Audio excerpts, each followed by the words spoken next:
I guess our institutions, and maybe by necessity, but do you think that we have a tendency to take a reductionist view of people in general, children especially, and say, they're this or they're that, to kind of put them in a box and say that's who they are and limit them by virtue of that box? And even with your son, do you think, Asperger's, okay, he's sorted, he's defined now, and this is the limits of who he is? No, because they didn't believe me he had it. Okay.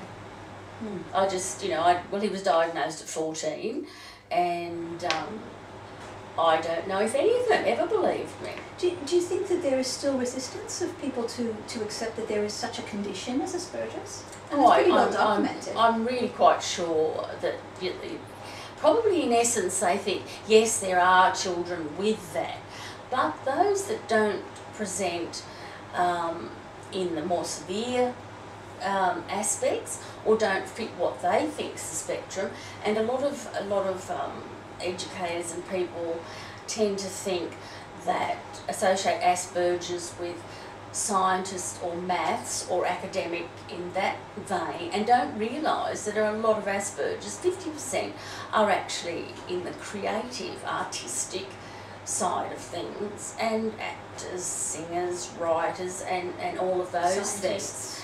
And that because they're either really, really good at something or not good at all. And they said to me, your son's just useless at maths, and that's just not Asperger's. But it is. It's 50% of them are good with maths, and he was hopeless. So, but then a few dots on a page a week after his first lesson, and he was playing songs for the guitar. So, and that was something that really struck me about the book, because music is such an important, not only an important part of your son's life, but an important part of the overall thrust of the book as well. Yes. The healing power of his having found this voice for himself. It was almost like as if it was such an essential part of him that he'd arrived without, and when that came, it completed him in a sense. It certainly gave him his first sense of success.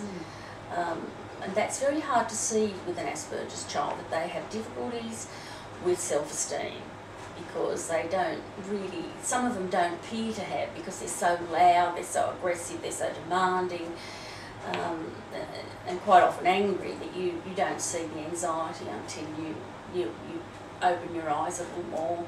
And is that also part of the self-perpetuating problem, that because they're presenting one set of things, the natural response is to give them the opposite of what they need? Yes, and I think like with Asperger's, they won't show their vulnerability or their anxiety unless they trust you. And someone with epilepsy is going to be quite happy to be the poster boy for it. And when you think of Asperger's, they're acutely shy, basically. So you're not going to have an acutely shy poster boy. It's because it's the I want to be invisible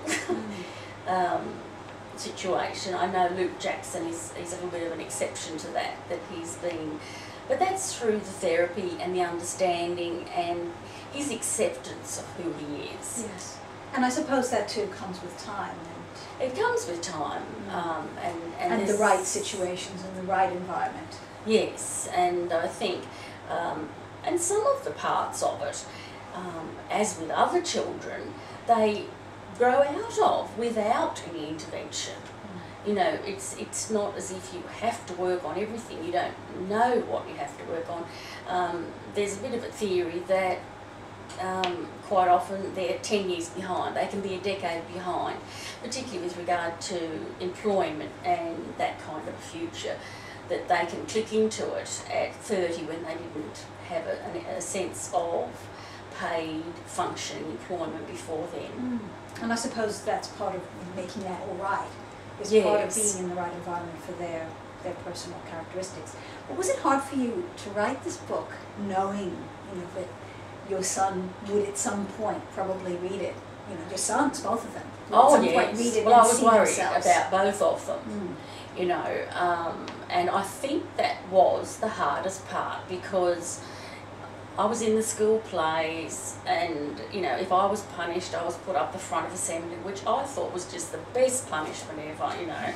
And whenever I'm anywhere, I mean, I'm sort of the non-humiliatable person. It's not a word, but you know, it's just, oh, okay, you're going to do that, all right, I'll up the ante, that's cool, you know.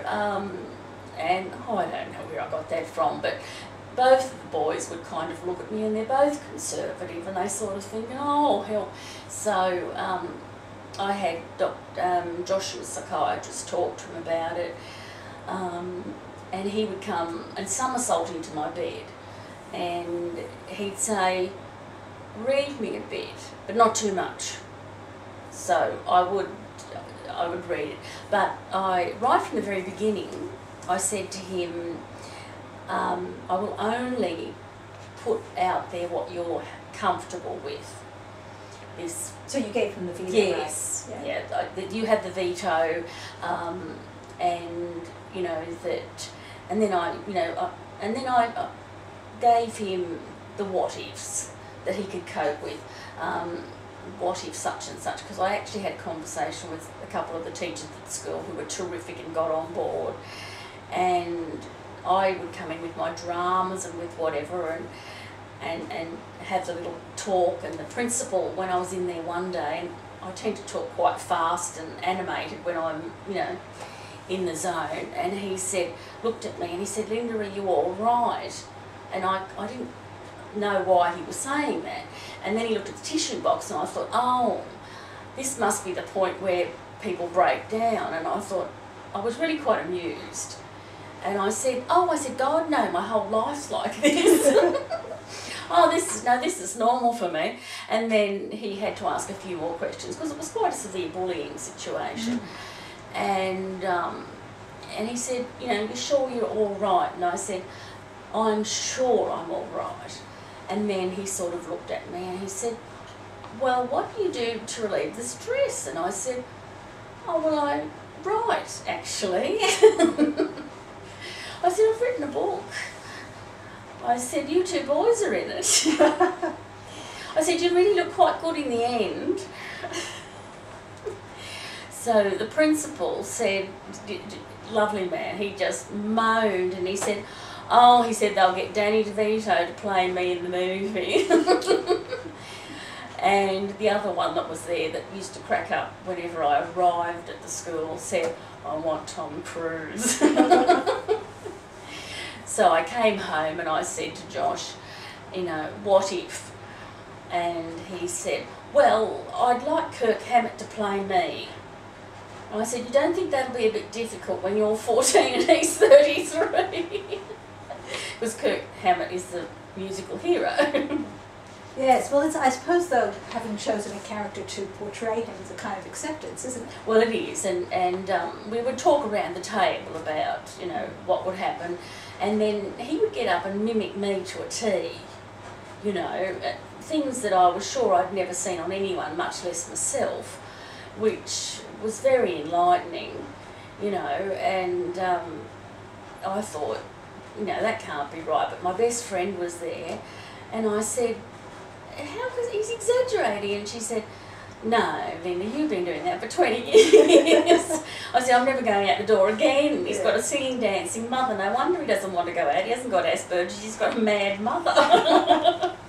Well, the book too, though, it's, you know, one thing that comes across to me, and right from the start, is, you know, this overwhelming sense of, you know, really love, and that, you know, the challenge itself, whilst not always easy, was ultimately a gift, wasn't it? Oh, it certainly was. It really was. I mean, any time I'm talking to someone, I say it was the best thing that ever happened to me.